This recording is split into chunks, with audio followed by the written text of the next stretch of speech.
All right, in today's Entertainment City, Pharrell Williams' life gets a movie musical treatment and why everyone's mad at Cuba Gooding Jr. But first, if you haven't seen Adele in concert yet, you may have missed your chance for good. And I don't know if I will ever tour again. I've loved it. I really, really have loved it. But it sounds like that love may not be enough.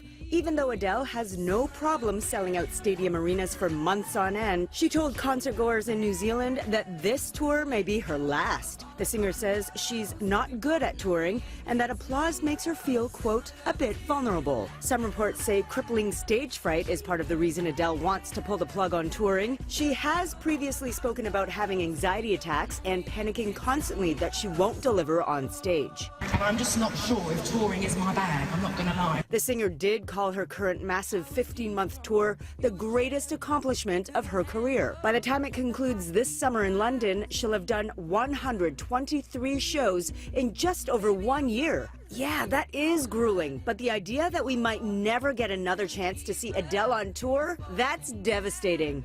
It might seem crazy what I'm about to say. Pharrell the movie musical? Yep, you heard that right. A big screen story inspired by Pharrell Williams' childhood is in the works. The musical will be called Atlantis and will apparently trace the Grammy Award winner's early years in Virginia Beach, with early reports suggesting it'll have a Romeo and Juliet love story vibe. Pharrell is set to produce the film. It won't be his first foray into movies. He was a producer on Hidden Figures, which earned 3 Oscar nominations. Pharrell's plot for a musical film comes as the genre makes a big comeback. Think of the waves La La Land made. And right now, we have the live-action Beauty and the Beast ruling the box office. Cuba Gooding Jr. is finding himself in hot water after doing this to his American Horror Story co-star Sarah Paulson.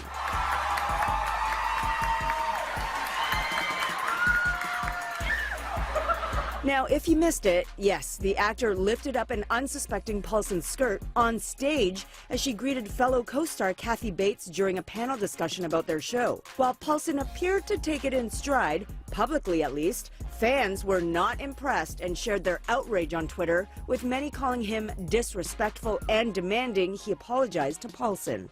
German troops come every morning. You can't make a sound. Jessica Chastain stars as real-life Polish hero Antonina Zabinski in The Zookeeper's Wife. The story of how, during World War II, Antonina and her husband saved hundreds of Jews during the German occupation of Poland using their zoo. I caught up with Chastain to talk about the weighty role. I have not witnessed a film about World War II as beautifully moving as this one in a long time. So Thank you so thanks much. so much for that. Talk to me about what must have been your instantaneous kinship with Antonina and how that kind of informed your performance. Well, Antonina actually taught me a lot. She's an inspiration to me in terms of what she sacrifices, you know, the safety of herself and her family, because she wanted to do what was right, because she wanted to save the lives of hundreds of strangers.